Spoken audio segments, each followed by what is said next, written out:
અમુક એવી પ્રજાતિ આવી ગઈ છે ને ભાઈ મોદીની, કે એ સ્પેશિયલ મોદીની જ ભડવાઈ કરતા, મોદી બહુ સારો, મોદી આમ, મોદી એમ. મારા પપ્પાને કાંઈ નહીં કહેવાનું, હાલો ભાઈ તમારા પપ્પાને અમે કાંઈ નહીં કહી, તમારા પપ્પા બહુ બેસ્ટ છે, ખેડૂતો માટે બહુ જાજા બધા કામ કરી નાખ્યા, રેપ માટે બહુ જાજા પણ કામ કરી નાખ્યા.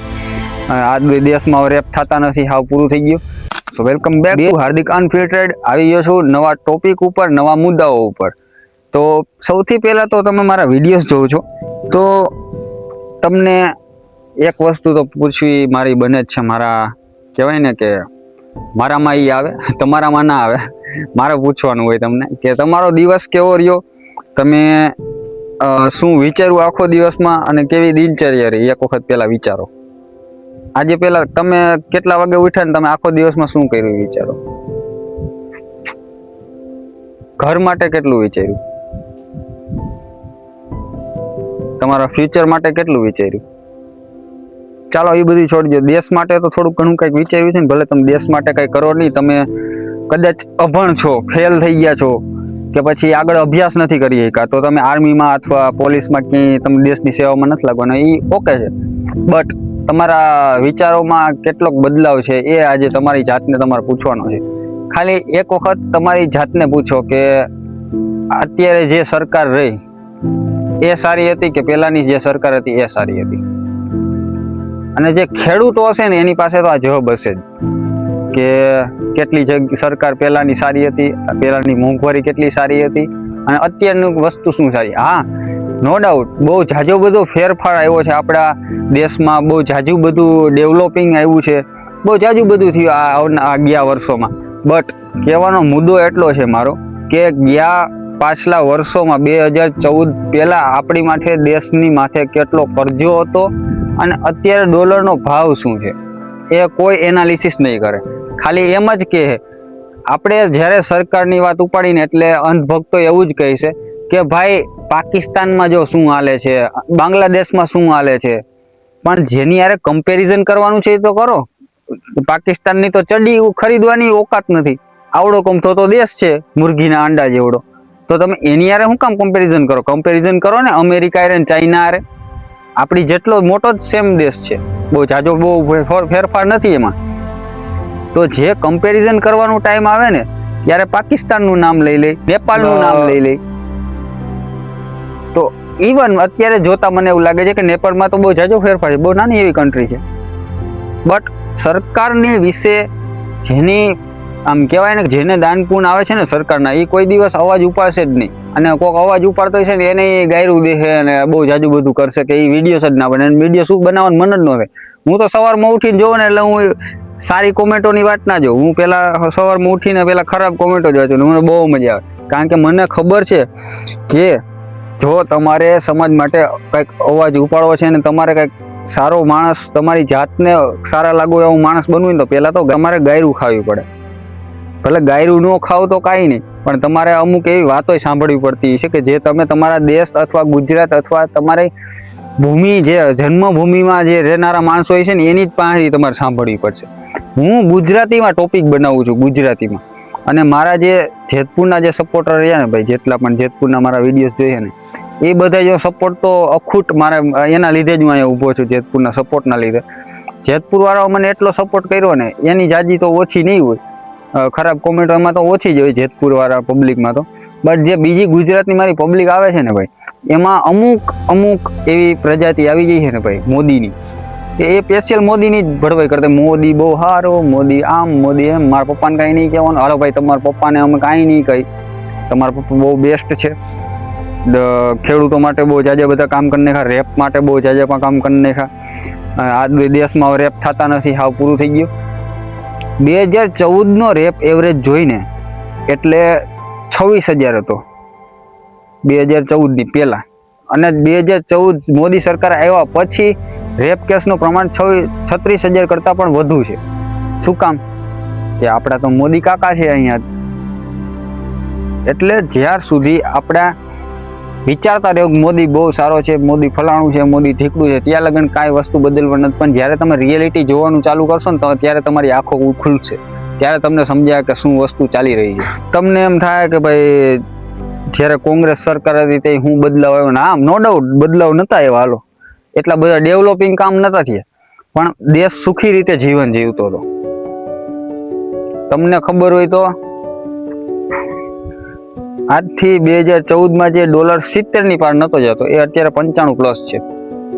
તમને એમ થાય કે ડોલર વધવાથી આપણી માથે શું થાય, પણ જે આપણે બહારના કન્ટ્રીમાંથી એક્સપોર્ટ કરી છે ડોલરમાં, જ્યાં આપણે ડોલર ચૂકવવા પડતા હોય છે આપણી કન્ટ્રીના, એ ઇન્ડિયન રૂપીસ આપણે 70 રૂપિયા દેતા હતા પહેલા, તો હવે આપણે 95 રૂપિયા પ્લસ દેવા પડશે. એટલે એનો ઇમ્પેક્ટ આપણી માથે જ પડવાનો, સરકાર નેતાઓ માટે નથી પડવાનો, કારણ કે પૈસા એની પાસે તો અખૂટ છે. મિડલ ક્લાસ અને ગરીબી રેખાની નીચે આવતા પબ્લિકને જ વાંધો પડવાનો છે આમાં, એને જ મોંઘવારી નડવાની છે. બાકી નેતાઓને તો ક્યાં જાહો જલાલી છે, એને કદાચ પેટ્રોલ 1000 રૂપિયાનું લીટર વેચે ને તો એને ન ફેર પડે, એને તો ઘરના મફતના પેટ્રોલ પંપ હાલે. પોલિટિશિયન પાસે પેટ્રોલ પંપ તો પહેલા હોય એનો ઘરનો, કેમાંથી થાય? પૈસામાંથી, જનતાના પૈસામાંથી.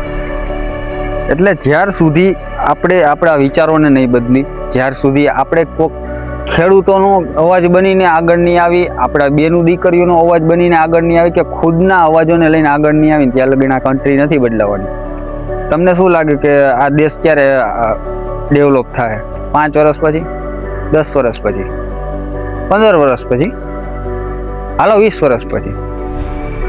આપણો દેશ ત્યાં સુધી ડેવલપ નથી થવાનો જ્યાં સુધી આપણા જનતાનો માઇન્ડસેટ ચેન્જ નહીં થાય, આપણા વિચારો સ્વતંત્ર નહીં થાય ને ત્યાર સુધી આપણો દેશ ડેવલપ નહીં થાય. આપણા વિચારો ડેવલપ થશે ને ત્યાં પછી. એવું નથી કે ડેવલપ થવું એટલે સારા રોડ રસ્તા હોવા, સારા મકાનો હોવા, સારું આમ એમ કહે કે નકરું એવું જ ફીલ આવે કે અમેરિકા છે, આપણી જીડીપી આગળ વધી જાવી, એ ડેવલપ નથી કહેવાતું. ડેવલપ ક્યારે કહેવાય છે કે જ્યારે જનતા સુખી રીતે જીવન જીવતી હોય, જ્યારે જનતાનો અવાજ સરકાર બનતી હોય, હરેક પ્રોબ્લેમનો સોલ્યુશન સરકાર લઈ આવતી હોય, ત્યારે એ દેશ ડેવલપ બને છે. તો જ્યાર સુધી મોદી કાકા છે ને ત્યાં સુધી શિદ્દતથી આ અંધભક્તો તો મોદીભાઈને નહીં જ પછાડવા દે. અને જે કોકરોચ જનતા પાર્ટીનો મેટર ચાલે છે અત્યારે, એ પણ ટૂંક સમયમાં એક હિન્દુ ધર્મ અથવા મુસ્લિમ ધર્મમાં પરિવર્તિત થઈને એ પ્રોટેસ્ટ બંધ થશે. ચાલુ નીટના એક્ઝામથી થયો હતો, અને એ પ્રોટેસ્ટ જ્યારે પૂરો થશે ને ત્યારે આને ધર્મમાં પરિવર્તિત કરી રાખવામાં આવશે. કારણ કે બીજી એક કઈ તો ટ્રીક આપણી પાસે સરકાર પાસે છે નહીં. એને ખબર છે કે અહીંના લોકો એટલા ધાર્મિક છે, એટલા બધા ભગવાનને માને છે, હું ખુદ માનું છું, કે મને કોક એમ કહે કે ભાઈ તારી માતાજી આમ ને તારા માતાજીને તેમ કહેતો, એટલે મારો ઈગો તો થોડોક હર્ટ થાય ને, કારણ કે હું શિદ્દતથી પ્રેમ કરું છું ભગવાનને. એટલે એમાં આપણોય વાંક નથી, ધર્મનોય વાંક નથી, પણ વાંક આપણો એ છે કે આપણે એની વાતોમાં ભોળવાઈ ગઈ છે. તો મેં એ કીધું કે ભાઈ રામ મંદિરમાંથી આમ બોલ્યા હાલો કરી જ નાખવાનું છે, એટલે આપણે ઉપડી ચાલવાના છીએ, કારણ કે આપણે હિન્દુ છીએ, આપણને ખબર છે. મુસ્લિમ ભાઈઓ ઉપર એવું થયું તો મુસ્લિમ ભાઈ એમ કે ભાઈ હિન્દુ ભાઈઓથી કેમ કહેવાય, હાલો અમે ઉપડી આવેલા. એટલે હિન્દુ મુસ્લિમને બધાવાનું કરે છે. ઉત્તર પ્રદેશના રાપુર જિલ્લાનો એક કેસ હતો. ત્યાં આખી બસ્તી મુસલમાનની હતી. ત્યાં એક હિન્દુ પરિવાર 15 વર્ષથી રહેતો હતો. એમાં જે એનો છોકરાનો બાપ હતો હિન્દુ પરિવારનો, એનો બાપ મરી જાય છે, તો ખંભા દેવાવાળા 4 માણસો નથી હોતા.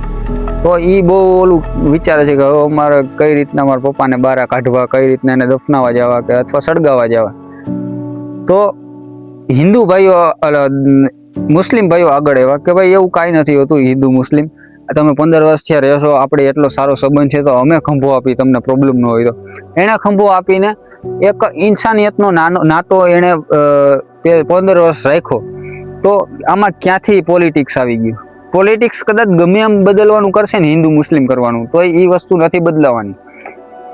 પ્રોબ્લેમ એને જ હશે કે જે અંધભક્ત હશે, બાકી કોઈ પ્રોબ્લેમ છે જ નહીં આ ભારતમાં. અને મને તો મારું ફ્યુચર સાફ બ્રાઇટનેસમાં દેખાય છે કે હું એક જેલમાં બેઠો છું, મને મારી માથે દેશદ્રોહીનો થપ્પો લાગી ગયો. શું કામ? કારણ કે મને ખબર છે કે જો આ દેશમાં આપણે અવાજ ઉપાડી તો આપણે એને દેશદ્રોહી સાબિત કરી દેવામાં તો આવે જ છે.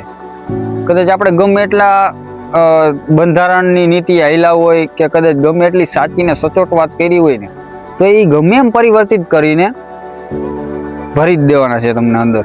સમજી ગયા તમે? હું આખી રાત એનાલિસિસ કરું, આખો દિવસ એનાલિસિસ કરું તે પછી હું વિડીયો ઓન કરું. તો પણ ઘણા અંધભક્તો એવું કે ફલાણું આમ, પણ જેને એ વસ્તુની ખબર જ નથી એ મને સવાલ પૂછે તો મારે એને જવાબ શું દેવો? મારો જવાબ ભોઠો પડી જાય ને સવાલમાં. એનો સવાલ જ એવો હોય કે મારો જવાબ ભોઠો પડી જાય. મારો જવાબ એટલો બધો ભણેલ ગણેલ હોય ને, એને ભણ્યા વિનાના જે હોય એને મારે કઈ રીતના જવાબ દેવો? વિચાર કરો તમે. એવું નથી હોતું કે અમુક અભણ માણસ કઈ ખબર ન, અરે અભણ માણસ ખબર પડે ને એટલી તો એજ્યુકેટેડ માણસોને પણ ના ખબર પડે. પણ અમુક ભણેલા એટલા અભણ થઈ ગયા છે ને અત્યારે કે એને મોદી સિવાય કઈ નથી દેખાતું.